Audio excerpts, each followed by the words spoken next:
The angel of the Lord. Rashi says in his introduction to Zechariah chapter 1, the prophecy of Zechariah is extremely enigmatic because it contains visions resembling a dream that requires an interpretation. We cannot ascertain the truth of its interpretation until the teacher of righteousness comes. Nonetheless, I will put my heart to recounseling the verses one by one, according to the interpretations that resemble it, and follow the interpretation of Jonathan. This is God's test for the Jewish people, in particular the Jewish leaders. God's test of who the descendant of David is. The man described in Isaiah 53, the teacher of righteousness. That's who Rashi, known as one of the first rabbis to say that Isaiah 53 described the people, the Jewish people, as the patriarch Israel.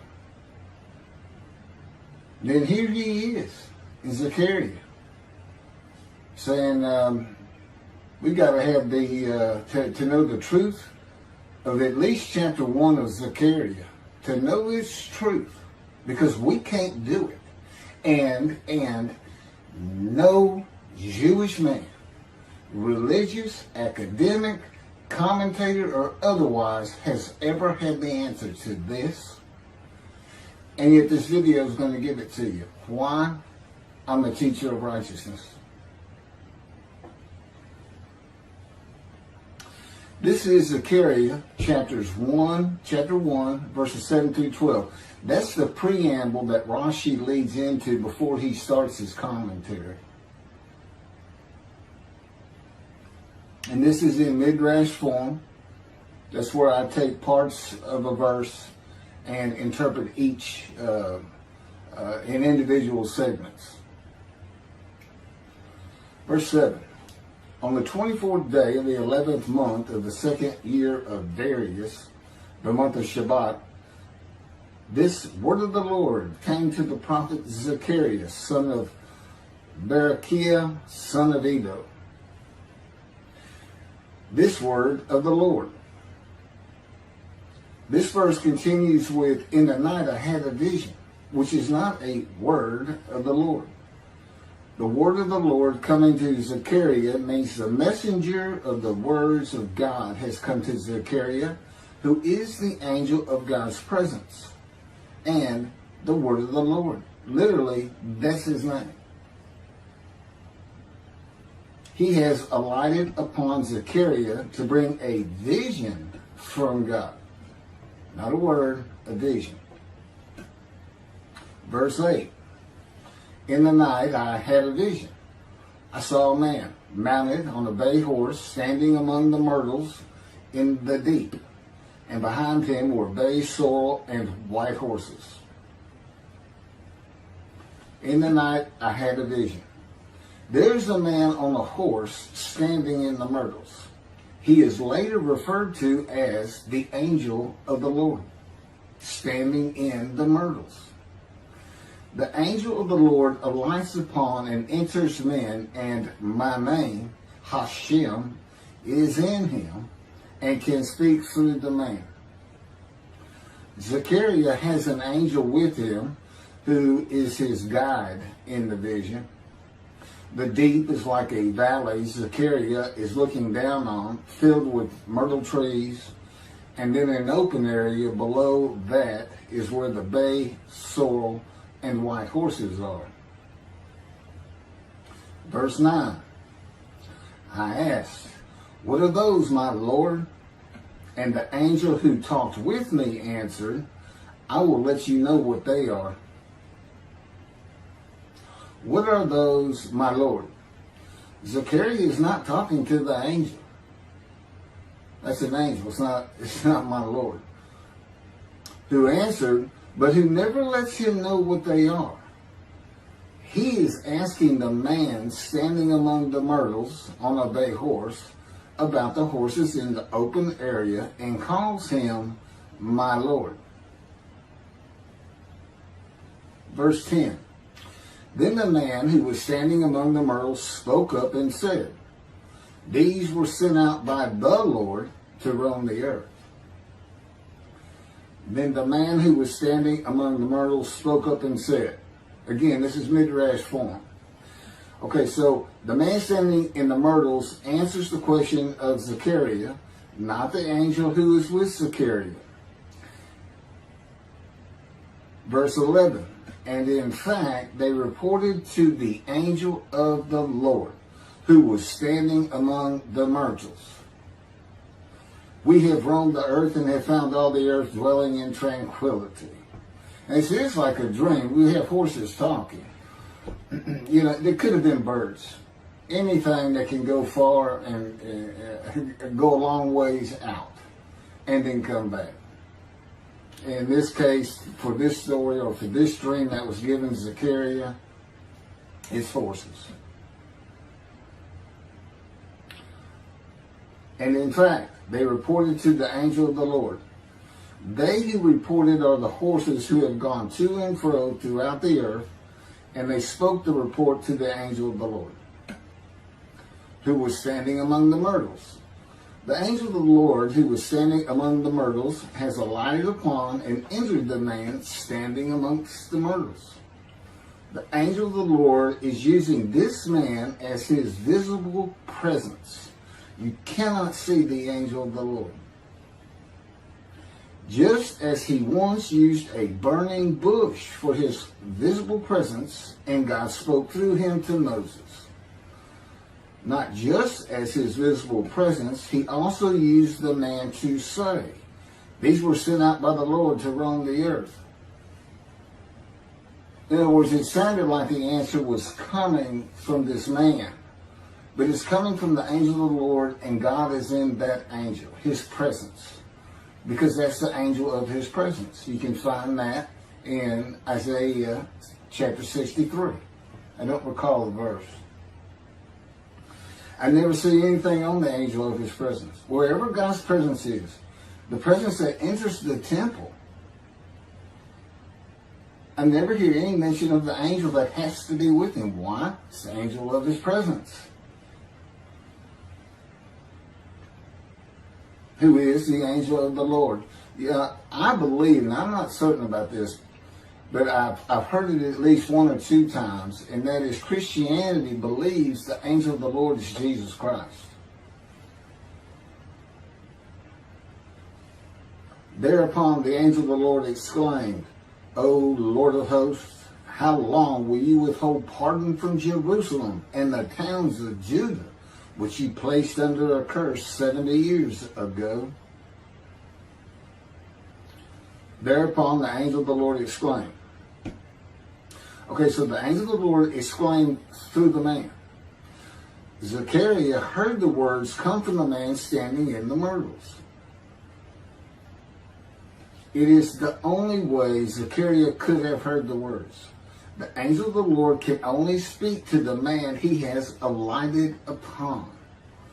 Ezekiel describes this as, a spirit entered into me and set me upon my feet, and I heard what was being spoken to me. O Lord of hosts, how long will you withhold pardon from Jerusalem and the towns of Judah, which you placed under a curse 70 years ago? The following verses are from the book of Isaiah regarding this curse. Isaiah chapter 43, verse 2. So I profaned the holy princes.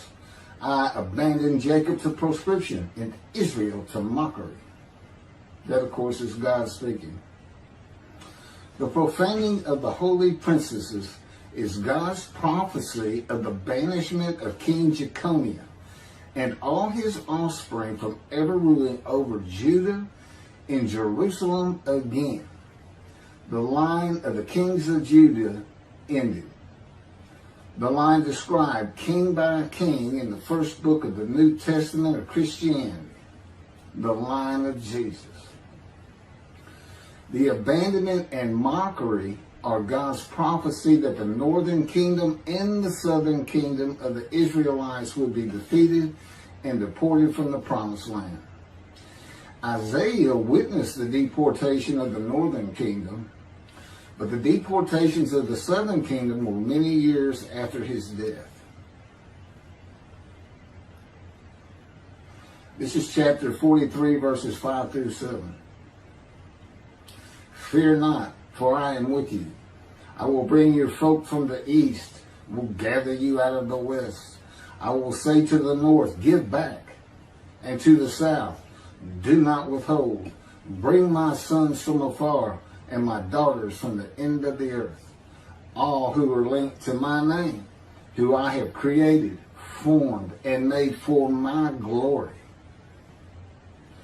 Okay, this is God's prophecy that all the tribes of Israel would return from the Assyrian deportations of the tribes east of the river Jordan, that were Reuben, Gad, and the half tribe of Manasseh, and all the tribes of the northern kingdom deported by Assyria, defeated and deported, and the Babylonian deportations of the southern kingdom. It is a prophecy that is specific to the Assyrian Babylonian exiles. This prophecy was fulfilled according to the books of Ezra and Nehemiah and their account of all 13 tribes returning to the southern kingdom of the lands of Benjamin and Judah.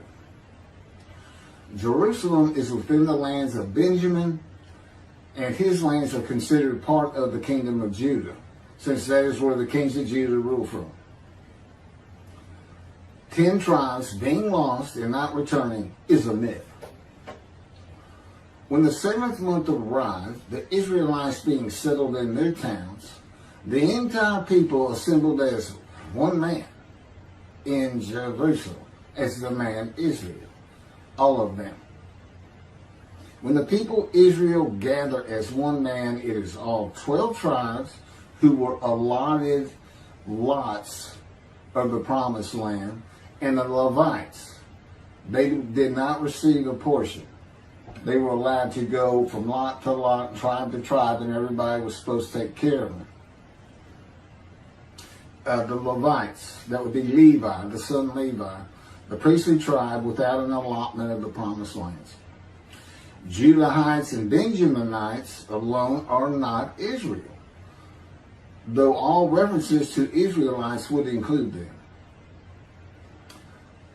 All of Israel had returned together to Jerusalem and Judah, mindful of the imported Gentiles in the northern kingdom, imported by the Assyrians, many of whom tried to stop the building of the second temple. This is why everybody returning, all 13 tribes, all went to Judah. The northern kingdom was occupied by Gentiles, I would assume Assyrians and Arabs.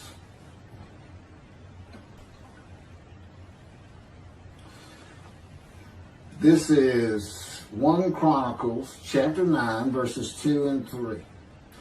The first to settle in their towns on their property were Israelites, priests, Levites, and temple servants, while some of the Judahites and some of the Benjamites and some of the Ephraimites and Manassesites settled in Jerusalem.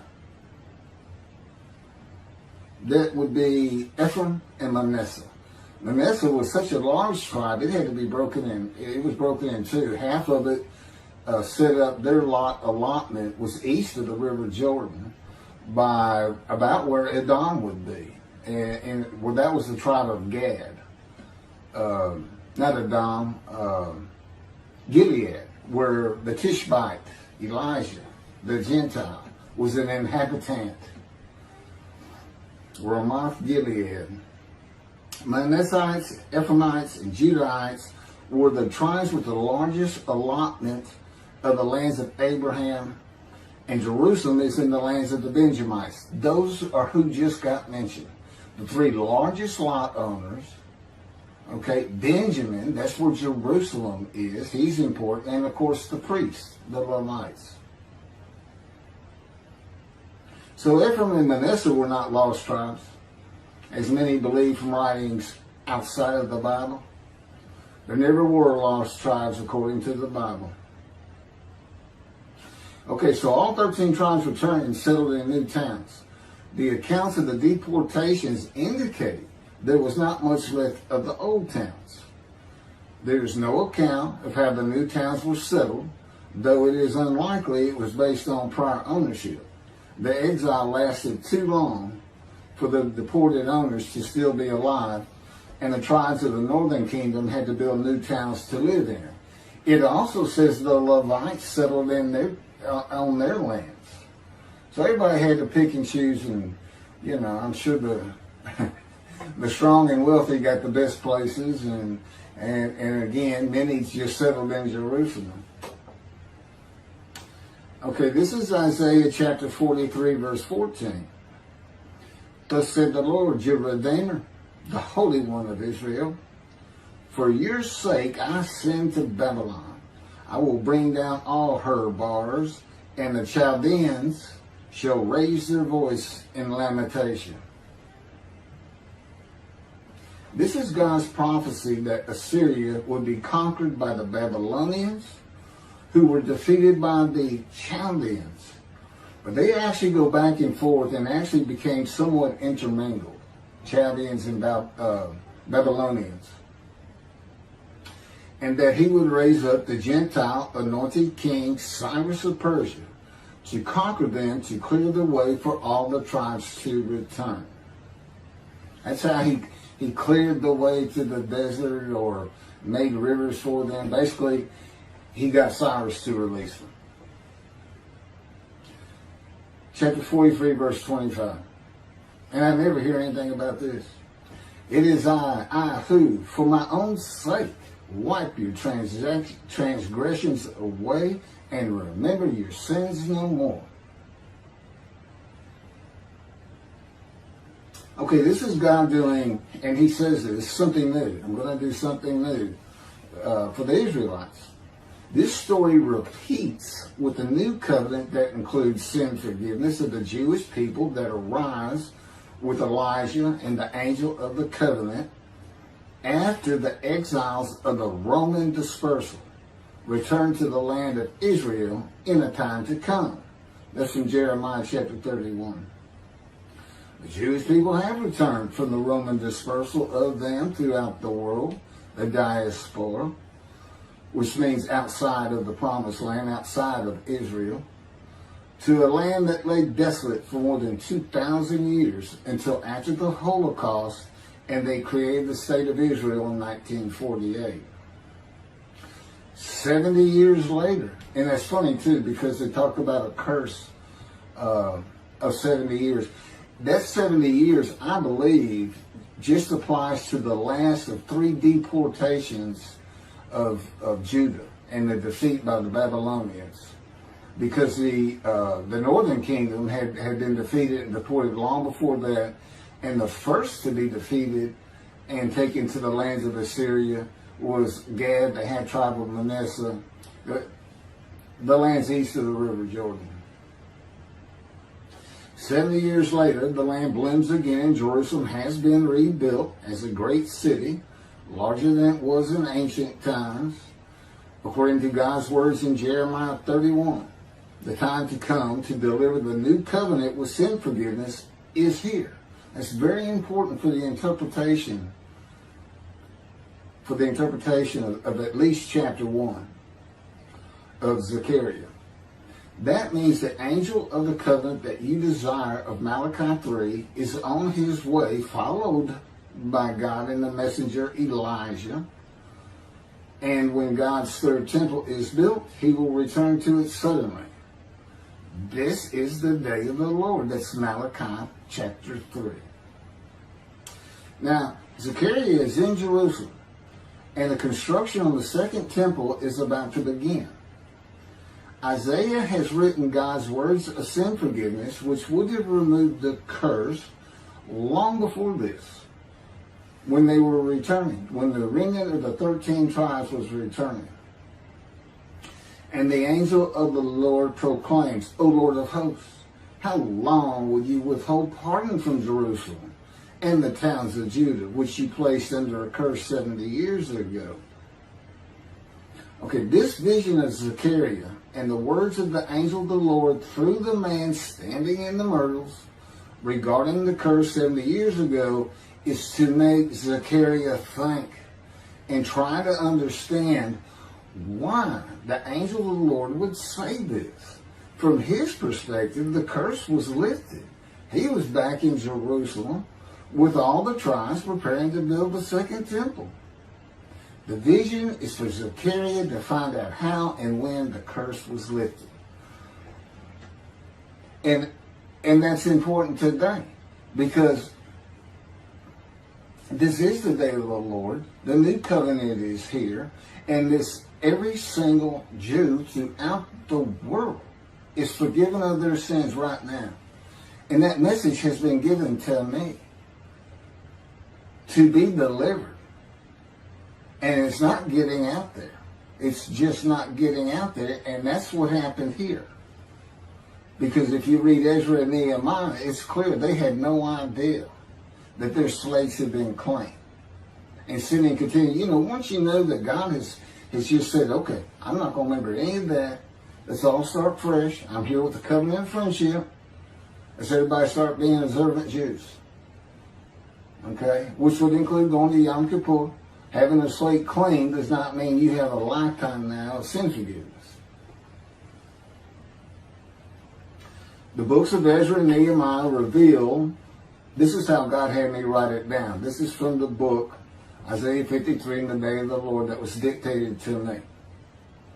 The books of Ezra and Nehemiah reveal that the 13 tribes did not know they had been right. We have to wait for the teacher of righteousness to know. And this is another thing I never see in this Messianic era that is taught, that is coming, is that God is with the descendant of David as he was with Moses. I mean, just right there with him.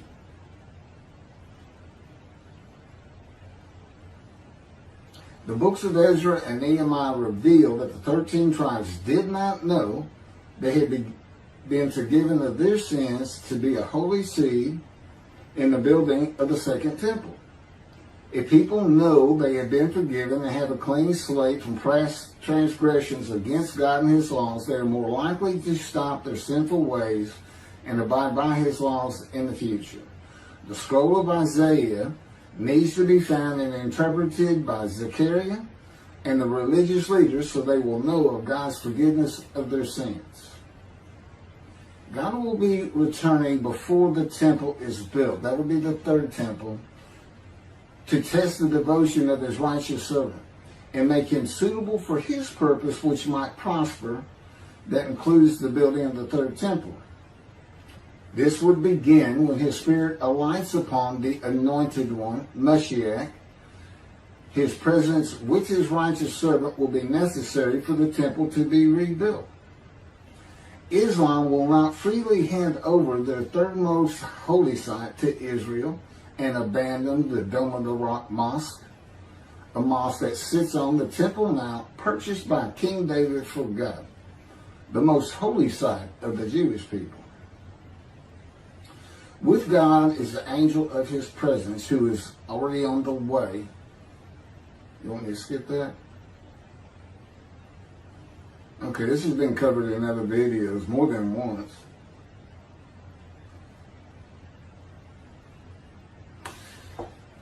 The prophet like Moses will have other similarity to Moses beyond writing God's words at his command and direction. As this was written, at God's command and direction, I typed those words. To the greatest degree possible for any human being, Moshe's identity and existence became one with the Creator. Now that's who you're looking for when you say the prophet like Moses. It's not Joshua. I've heard that one, which is, it says right there on that page, there's never been another prophet like Moses. Well, his attendant Joshua standing right there, if that's, anyway.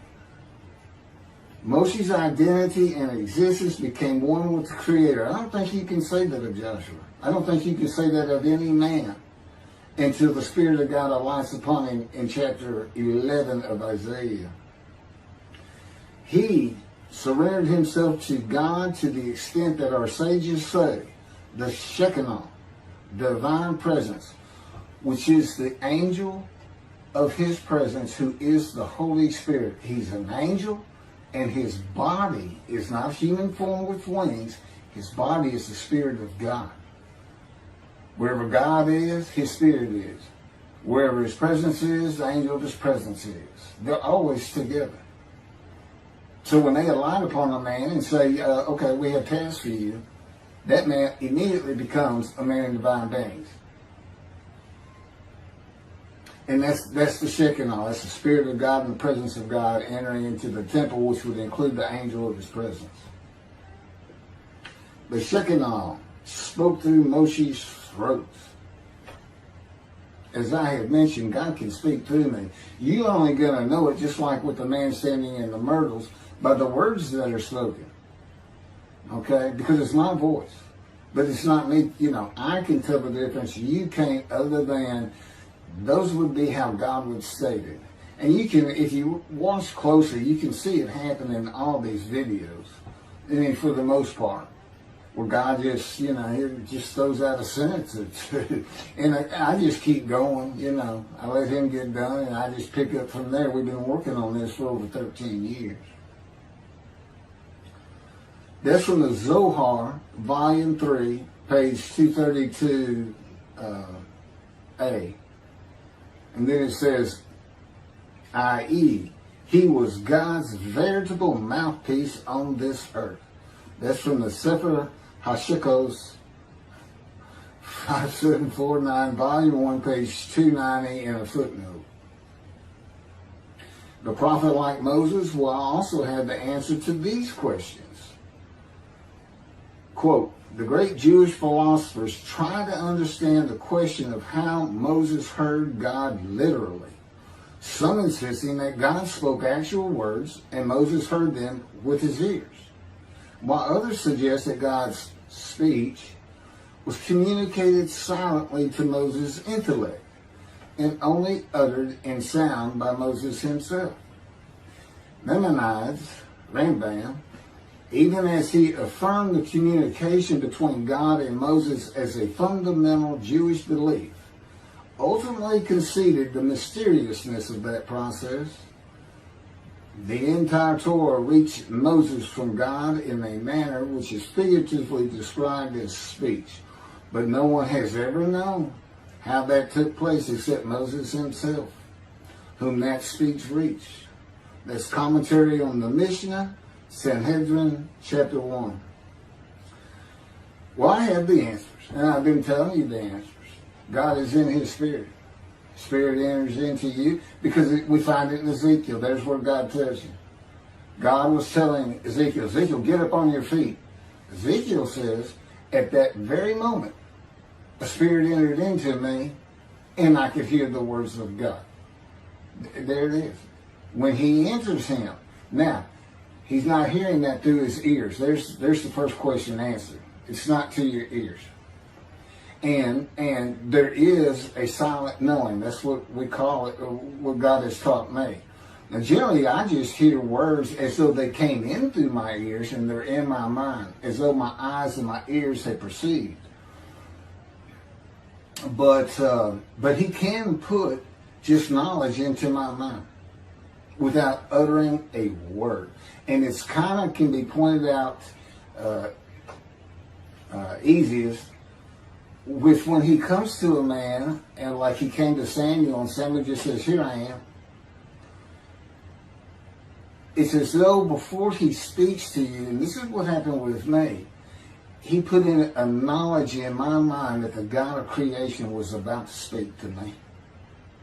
And so when he did speak, it was as though he had always been there speaking to me. Not unlike how Adam would have felt.